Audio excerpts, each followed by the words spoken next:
that, goodness, I did all that introduction and stuff, and my microphone was turned off on stream. I apologize for that. Well, but we are live now.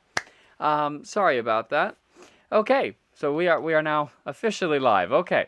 So today we're going to be going over the Battle of Waterloo. It is a fantastic and really interesting piece of history that really actually it's not. Let's just dive right into it. So to get the context, the biblical context of why this is important, let's go ahead and open up to the book of Daniel, chapter 2. And yes, this is sacred history, so we're looking at the Bible here. Daniel chapter 2. Daniel chapter 2. And remember, we're getting the context for why this event in history is significant in the light of the Bible, in the light of the Bible and God's interaction in human history. Daniel chapter 2, and we're going to look at verses 41 and 42. Oh no, 41 to 43. Excuse me. Daniel chapter 2, verses 41 to 43. And whereas thou sawest the feet and toes, part of potter's clay and part of iron, the kingdom shall be divided, but there shall be in it the strength of the iron, forasmuch as thou sawest the iron mixed with miry clay. And as the toes of the feet were part of iron and part of clay, so the kingdom shall be partly strong and partly broken. And whereas thou sawest iron mixed with miry clay, they shall mingle themselves with the seed of men, but they shall not cleave one to another, even as iron is not mixed with clay. Now, to get some context for this scripture, this is a dream that Nebuchadnezzar had that then Daniel also experienced, and Daniel is now giving the interpretation of it to the king. Daniel has said previously that, the image that Nebuchadnezzar saw, the dream that he had was an image, a statue, an idol kind of a thing, that is this massive thing. It's this huge thing dominating his vision, and it has a head of gold, a chest and arms of silver, a belly and thighs of bronze, legs of iron, and feet of iron mixed with clay.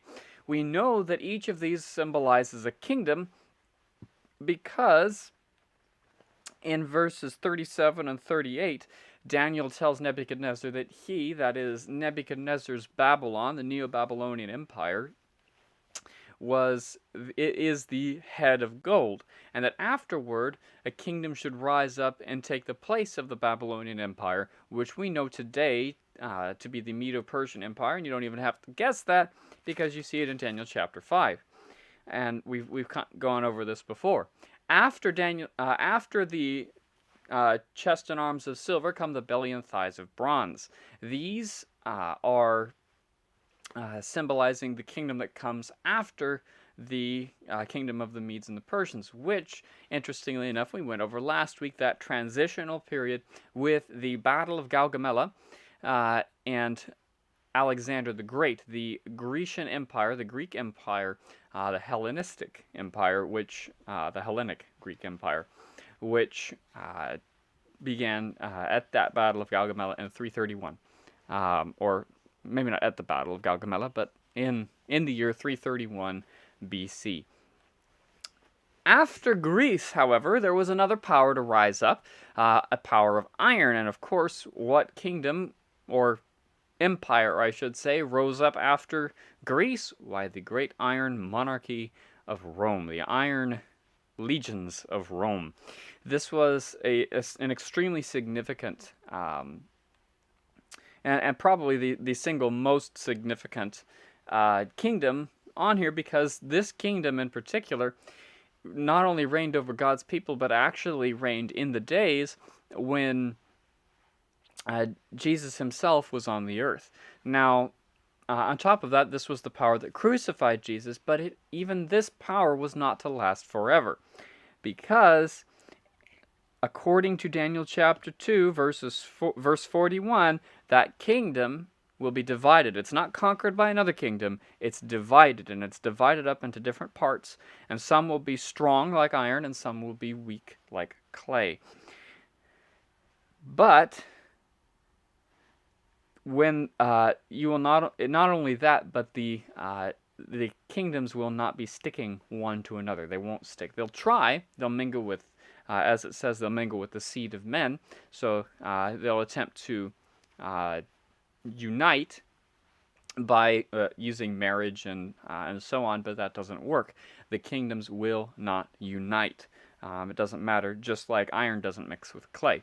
And this is exactly the same circumstance that we see here. Now, something else that's interesting that we see here, not only is it not uniting, but actually this kingdom is not uniting not only on the basis of marriage, it's not uniting at all.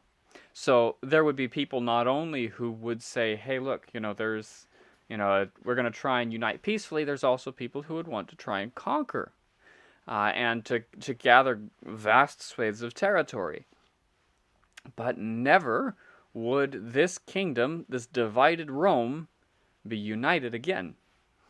Rome would never again be united in one empire.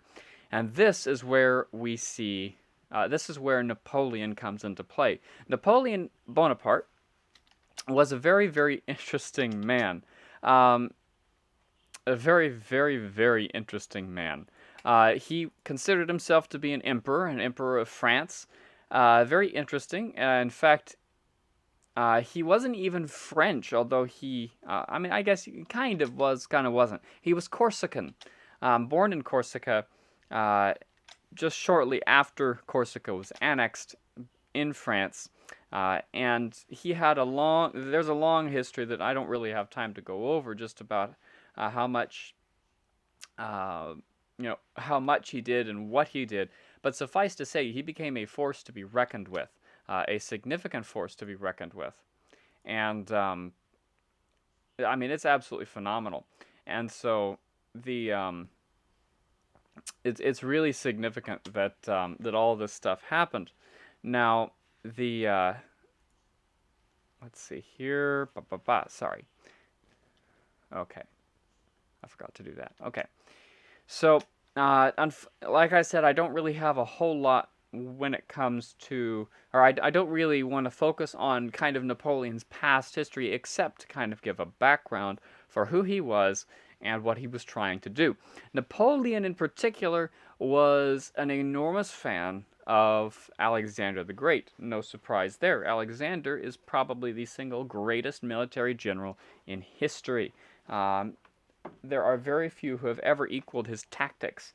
And honestly, I strongly suspect that if you were to take Hannibal, Julius Caesar, and Alexander the Great and stick them all together in one, lump them all together with all the same level of technology, the same level of everything else, I think Alexander would probably win. Not because necessarily he was more intelligent, necessarily, although he was, I believe, but because he had an absolute, because of his personality. Hannibal was a brilliant tactician, and if you don't believe me, you need to do some research. He was an absolutely brilliant tactician, and Julius Caesar was also an incredibly brilliant tactician. But Alexander the Great had something that neither of them had. Alexander the Great was a man who had the hearts of his people behind him. Hannibal largely commanded an army of mercenaries. Julius Caesar basically did things because he wanted to. Alexander the Great had the hearts of his people. And this was something that made him absolutely phenomenally great. And he had the iron determination to not only think outside the box, but to do things that other people and other generals would think were absolutely bonkers just for the sake of winning. Which, of course, you can understand why now that Alexander the Great was so idolized and idealized by Napoleon Bonaparte. Now, Napoleon, how shall I say this? He conquered in many different places all around the world and created what he liked to call the French Empire. Yes, Napoleon's soldiers also loved him. There were many politicians who were not so fond of him. Napoleon did have by and large, the support of the people, for several reasons. You see, to kind of give a history of this, even of background of Napoleon, Napoleon's rise to power came out of the tumultuous period of the French Revolution. The French Revolution, if you can imagine, in United States history, right, we have just come out of a period of social unrest not dissimilar from the beginnings of the French Revolution, where you had the people who were generally upset at what was happening. There were a large number of people who were extremely upset at the way things were going on. And of course, those things had been fomenting for centuries. Not quite millennia, because it hadn't been millennia since those things had happened. But for centuries, those things had been fomenting, and eventually the pressure just got too great, and the people exploded into an absolutely horrendous situation in the French Revolution. And there were all sorts of problems as a result of that, not the least of which, of course, was the Reign of Terror, and just all sorts of horrible things happened. Hundreds and thousands and tens of thousands and hundreds of thousands of people losing their lives as a result of the whim of whoever happened to be in charge on that given day. It was an atrocious period, and Napoleon saw this as his chance, and he seized control of France. Now, this is really interesting. Napoleon was a character and had a significant, he had a very, very strong personality. And he recognized, well, he wanted power, and he knew how to get it. He manipulated his way all around and managed to get himself into power as the king of France, or as the leader of France. Now, this was really significant. He began going out and conquering, and he actually started conquering along the same path that Alexander the Great conquered, moving from country to country, region to region, just like Alexander the Great had, conquering Egypt and conquering these other places. Now, it's actually quite interesting that he did exactly do that, but he didn't quite have the complete level of success that Alexander the Great did. He did not conquer every place that Alexander did, and as a matter of fact, he had some British people who were his mortal enemies, and that's an interesting story that I don't really have time to tell, but there was one particular individual, a particular British man, a British soldier, who basically completely thwarted, one man completely thwarting Napoleon's efforts in the Middle East, just utterly, completely annihilated, just one guy. And Napoleon was so upset with him that he just kept chasing after him and eventually arrested him, imprisoned him, and then the guy escaped. And Napoleon was just absolutely livid. Really interesting story. I don't know enough about it to really be able to tell the story. I'm not that versed in that history. I'm not a scholar in this. Yeah, I'm not a scholar anyway, but I'm not a scholar especially. I'm not focused on this particular part of history. But Napoleon, suffice to say, was successful largely in his efforts. He conquered massive parts of Europe. He conquered parts of Africa.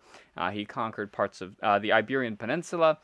He conquered all sorts of places, including Egypt, and he ruled the French Empire. Now, he called himself the Emperor Napoleon, and interestingly enough, something that Napoleon did that no other ruler before him had done, when he sat down to be crowned as emperor, well, two things, interestingly. First of all, his crown was made of aluminum, because aluminum at that time was really, really hard to get a hold of, and it was extremely valuable because it wasn't hard to get a hold of, it was hard to process.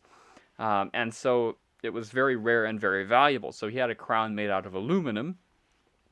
And on top of that, when the bishop actually, I think it was when the bishop approached to crown him, Napoleon took the crown out of his hands and crowned himself.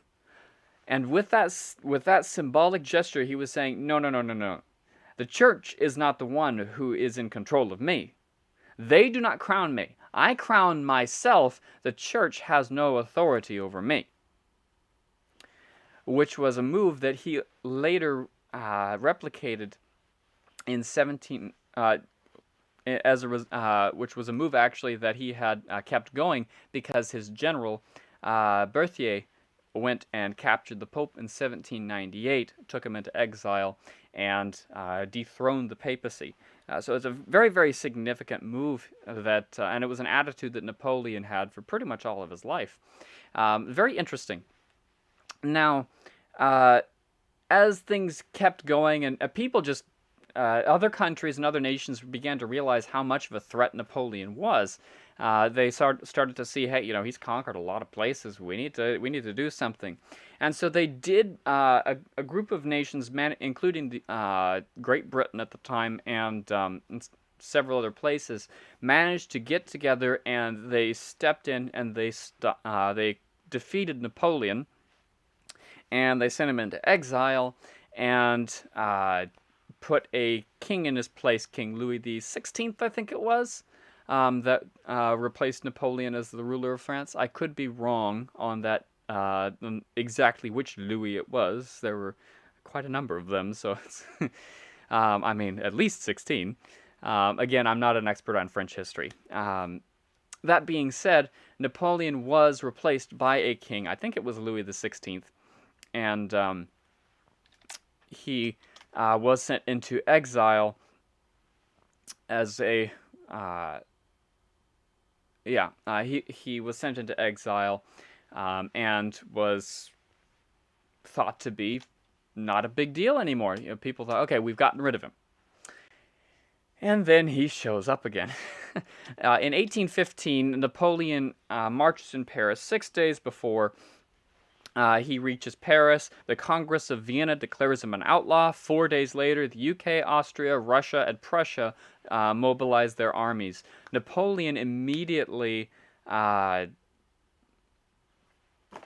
realized that he needed to accomplish something. Now, eventually, they met at the Battle of Waterloo, at Waterloo in Belgium, or near Waterloo, in Belgium, which was a part of the Netherlands at the time. Very interesting situation that was going on there. Now, let's see here. Blah, blah, blah. So it was actually 3 miles south of Waterloo, and you had Napoleon's army. There were basically 3 armies that were going on. Here. You had Napoleon's army, 72,000 troops, and then you had the Duke of Wellington of the United Kingdom, who had British, Dutch, Belgian, and German units. That was the Duke of Wellington under his command, and you had the Prussian army as well, about 45,000 Prussians, 68,000 British. The Prussians were under the command of von Blücher. I'm hoping I pronounced that right. I do not speak German, so I apologize if I butchered that. Von Blücher. Anyway, yeah, sorry. I'm anyway. Now, Napoleon had, there's some really interesting circumstances that took place in this particular at this particular battle. The French army had about 48,000 infantry, 14,000 cavalry, and 7,000 artillery, about 250 guns. Napoleon had actually conscribed a bunch of people, but he didn't previously. But he did not conscribe anybody for this particular campaign. Instead, his people were veterans of his. They had fought under him before, and they had a ton of loyalty to Napoleon. The cavalry was extremely... I mean, you think about it, 14,000 cavalry. That's a lot of cavalry. And it had 14 regiments of heavy cavalry, armored cavalry, and even 7 lancers who were armed with lances, sabers, and firearms.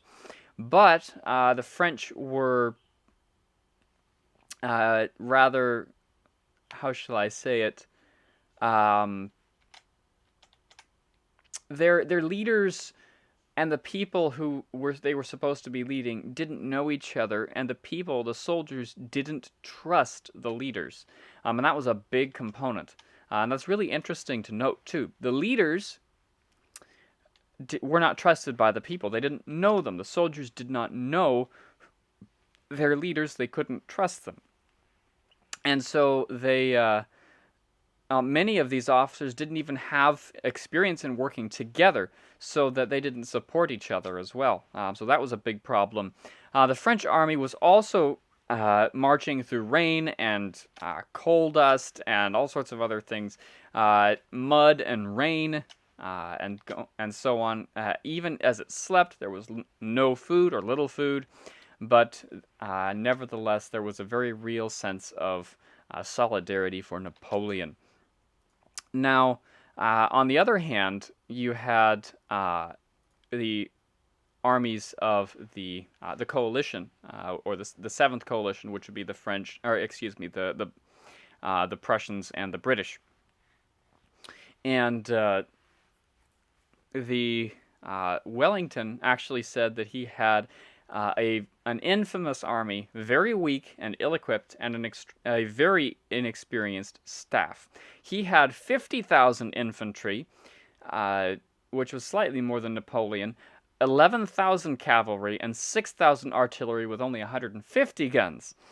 So there were, and there weren't just British here, as I mentioned before. You had some Germans, you had Belgians, Hanoverians, people from Brunswick, and people from Nassau. And again, I apologize if I'm butchering these names. The Dutch army was the Dutch soldiers were extremely inexperienced, and the British were a little bit more so, but not.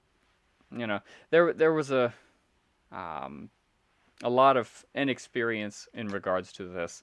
And Napoleon, something else to make note, by the way, he did not fight the conventional way. Napoleon did not fight the way that up to that point wars had been fought in the 1700s and so on. War in the 1700s, at least, was pretty much a gentleman's affair. It was, you stand up in nice straight rows, and you shoot at each other. You shoot at each other until one side gives up. And Napoleon said, well, yeah, but no, it's not going to get me anywhere that I want to go, so I'm going to do things my own way. Using flanking tactics and other things, basically surprising people and ambushing and all sorts of things that weren't the way that war was done in those days. It just wasn't the way that war was done.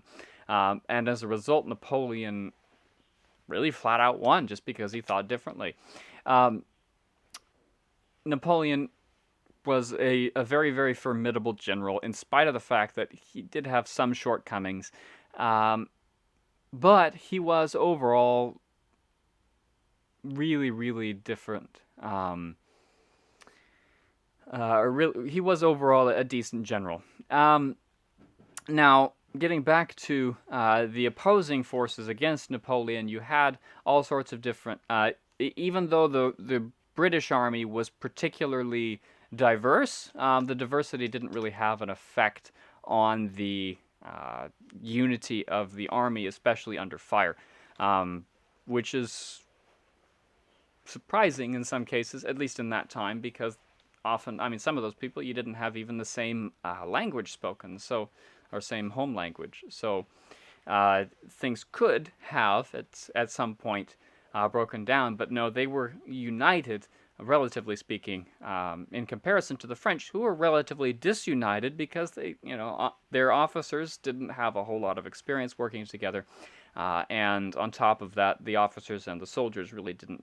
Some of them didn't trust each other, so there was a very, very significant disunion going on in the French army. This, mind you, this is the same army or the same kind of army that and the same commander who conquered huge portions of the world at this point. And so it's very, very significant that that there is a union and there is union on the one hand and disunion on the other, especially considering what we read in Daniel chapter 2. Now, getting to the battlefield, Waterloo was a very, very, very strong position. There were the problem was that, as I said before, it was rainy, it was wet, and if Napoleon and if the battle had occurred at any point other than the day that it did, Napoleon would have won. Napoleon should have won. By all accounts, Napoleon should have won. With the forces that he had, the fact that he had heavy armored cavalry, and I forget the number. What was it again? 14 regiments of armored cavalry, while the British notably had no armored cavalry, or at least not much in the way of, only 7 British regiments and 3 Dutch regiments. So 10 regiments to Napoleon's 14 regiments. So heavy cavalry was a big issue. The Prussians were also in a real big issue because they were in the process of being reorganized. And so there were tons of people who were unequipped, untrained. The cavalry was just as bad as the militia. They even called into reserves and things like that. But guns and equipment actually continued to arrive both during and after the battle. The Prussian army, however, did have good leadership, and they came from schools developed expressly for leading people and had a common standard of training. So this was really, really good that this happened. Unfortunately, because of and this actually really helped because the Prussian army gave nice, clear, well-defined orders, while the French army gave really conflicting, vague orders that just kind of really didn't do a whole lot.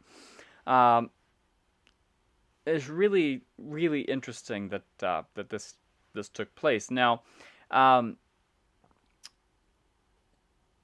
there's a whole lot to go over that I don't really have a lot of time to go through, but suffice to say, the battle was fierce, and the battle was,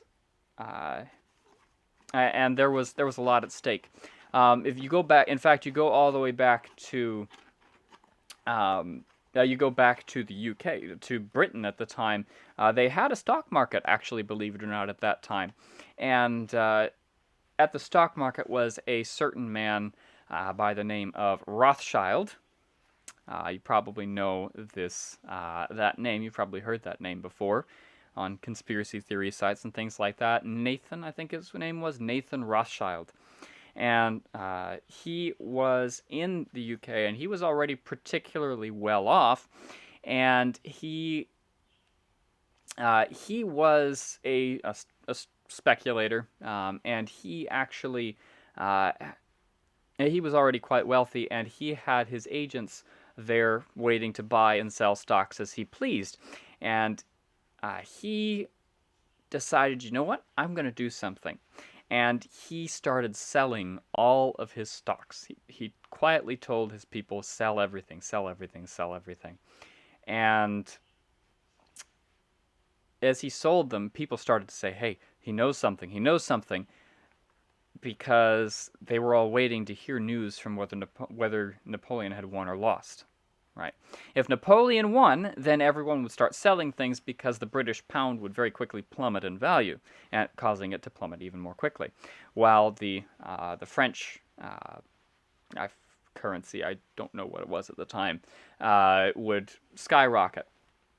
In contrast, Rothschild's men started selling and selling and selling, and people started to notice that, and they went and followed after him, and they started selling and selling and selling and selling, and so the value of the pound plummeted. This is the day of the Battle of Waterloo, or around that time, and eventually, the news comes to Nathan: Napoleon has lost, and Nathan, noticing also the price of the pound and stuff, started quietly telling his people to buy.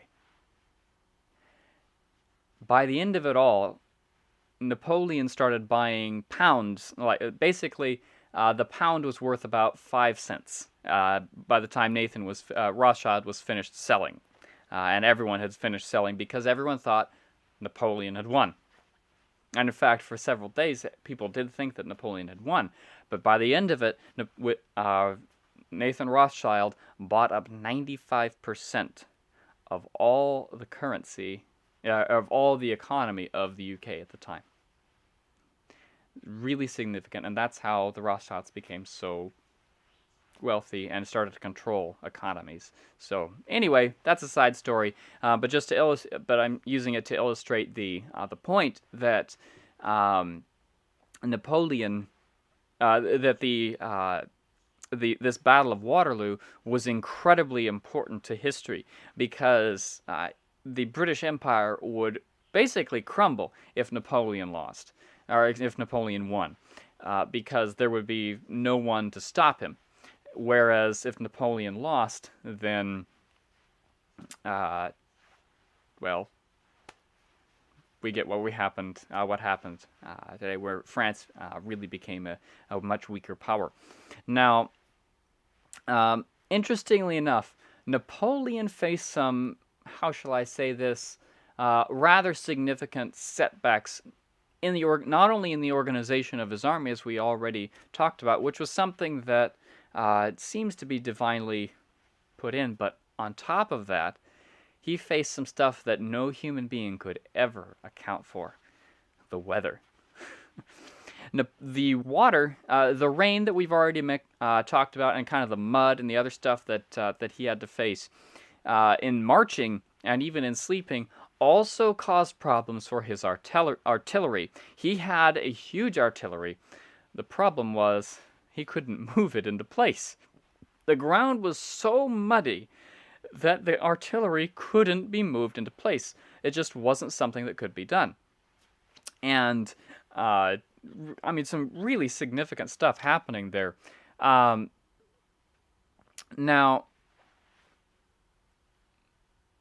the French, towards the end of the battle, the French left, the French right, and the French center were completely defeated. They'd failed. And the last French force that was still standing was the Old Guard. 2 battalions, actually, of the Old Guard that were stationed around the La Belle Alliance, I think it was. I'm not sure exactly how you pronounce that. Now,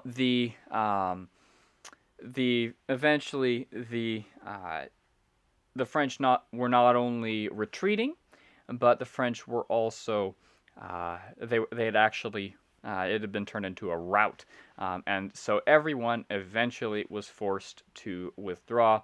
Napoleon was captured, and Waterloo was lost. Now, the British army, the army under Wellington, lost 15,000 people. The Prussians lost 7,000. Napoleon lost 24 to 26,000, including 6 to 7,000 captured, and an additional 15,000 deserting. Really, really significant. In the sense that at this point the power of the French Empire was broken, and all of her territories and everything else were to be broken up, or at least not totally afforded by France anymore. Now, France still was a world player, and had many colonies and such all across the world, and not just.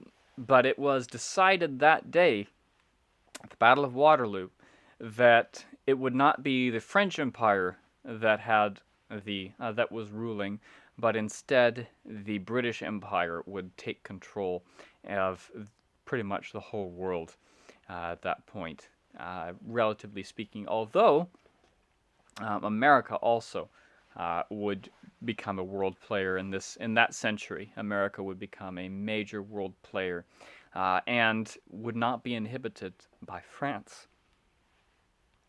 On top of that, Napoleon also was put into a position where he would be brought to face to face with his condition before God. Towards the end of his life, he made some interesting statements, and I don't have them directly quoted here, but I'll see if I can at least paraphrase them from memory. He said that Alexander, Caesar, Charlemagne, and I have all built vast empires, but upon what are these empires founded? Upon force. Upon force. He said, Christ founded his empire on love, a totally different philosophy of governing. He said, in order to rally my people, to get them to die for me, I needed to be present with my words, my voice, my presence. I needed to be there. He says, but Jesus, 1,800 years at that time, had passed between Jesus and his followers, and yet still today, thousands will die for him. So this is what proves to me the divinity of Christ. Napoleon was brought into contact with the divine, and I hope, that he yielded himself in his last hours, in his last days and weeks, to Jesus, and that he will be saved in the kingdom. I hope and I pray that that is the case. God alone knows the heart and knows the circumstances which were part of Napoleon's life, and only God knows whether or not Napoleon truly accepted him. And I will leave that in his hands, but based on the things that I have read, he at least considered himself in the light of eternity. He began to see that he was not the man that he should have been. And this is really significant, really interesting, especially considering the atrocities that he did commit in certain parts of the world. He was a hero to his people, but he wasn't the most. He certainly had some moral failings and faults in general, as we all do, and on top of that, as most of the leaders in his day also had some certain views and certain practices that were not what we would call. We would try them as war crimes today, just to give some context. But nevertheless, I believe that Napoleon did at least consider himself in the light of eternity and saw himself face to face with Jesus Christ, and he considered Jesus and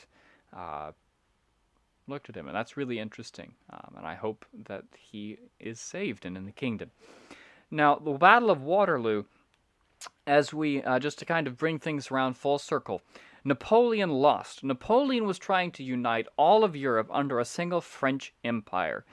This was not to be, not only because Napoleon would eventually lose the Battle of Waterloo, but out of a larger cause, because God declared that, in Daniel chapter 2, whereas thou sawest iron mixed with miry clay, they shall mingle themselves with the seed of men, but they shall not cleave one to another, even as iron is not mixed with clay.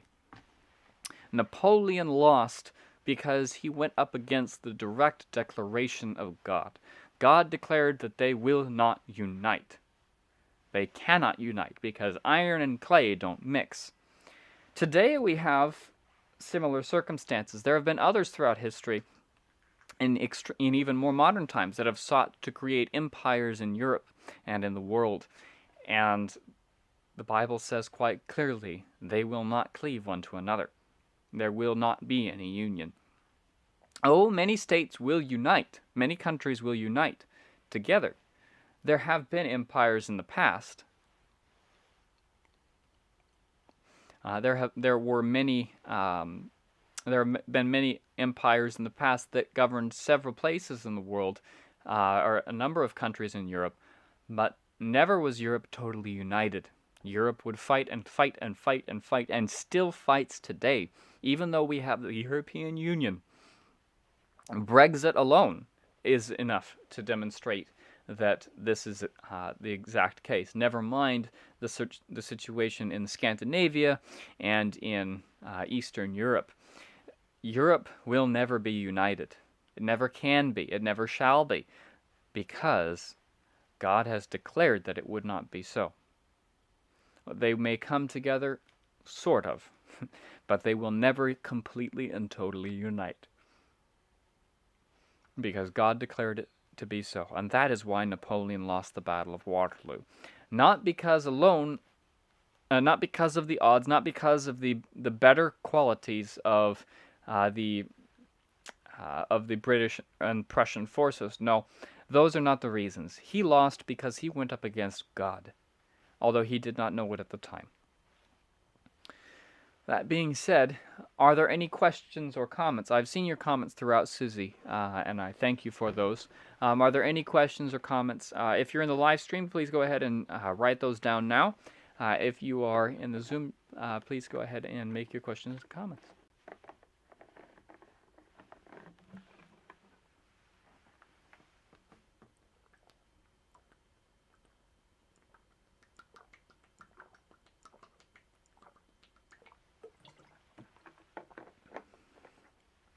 Alrighty, I'm not seeing anything.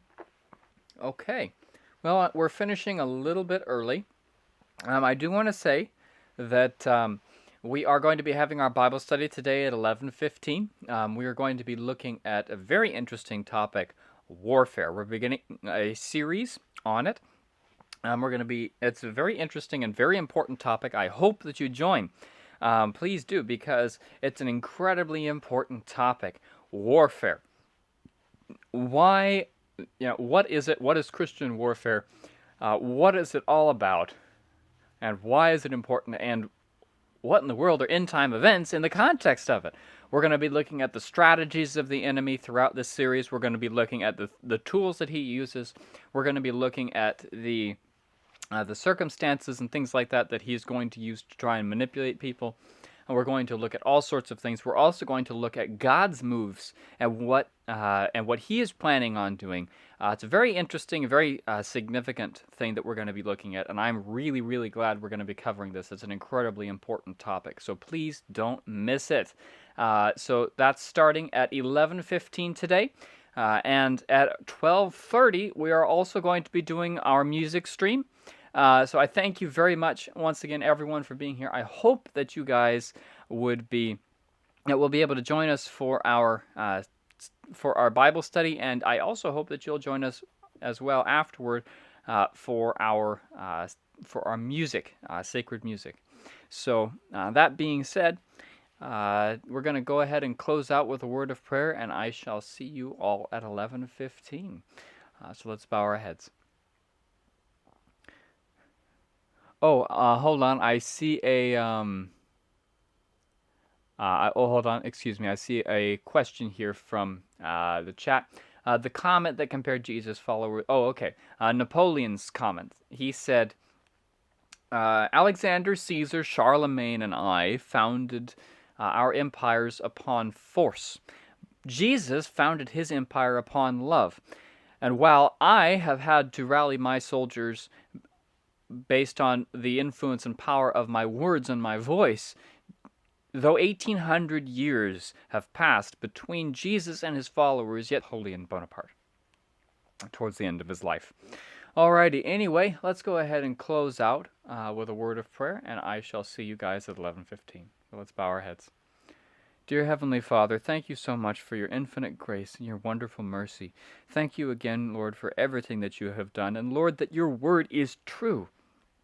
That we don't have to look in history. We don't have to worry about being conquered by some horrendous tyrant, that we don't have to worry about the world being united under an evil empire, because it will not happen.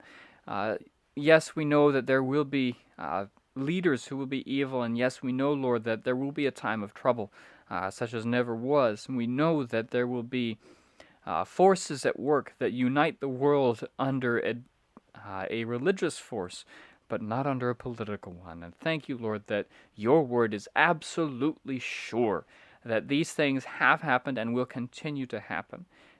Lord, your word is sure. Your statements always come true. And I thank you so much, Lord, for that and for your faithfulness in maintaining that which you have spoken. Please be with us, Lord. Prepare our hearts for the study that we're about to have in a few minutes. And I thank you again for everything. Most importantly, let Jesus come into our hearts and let us be drawn closer to you. In his name we pray and ask these things, and thank you so much. Amen. Alrighty, thank you very much once again, everybody. I will see you all at 11:15.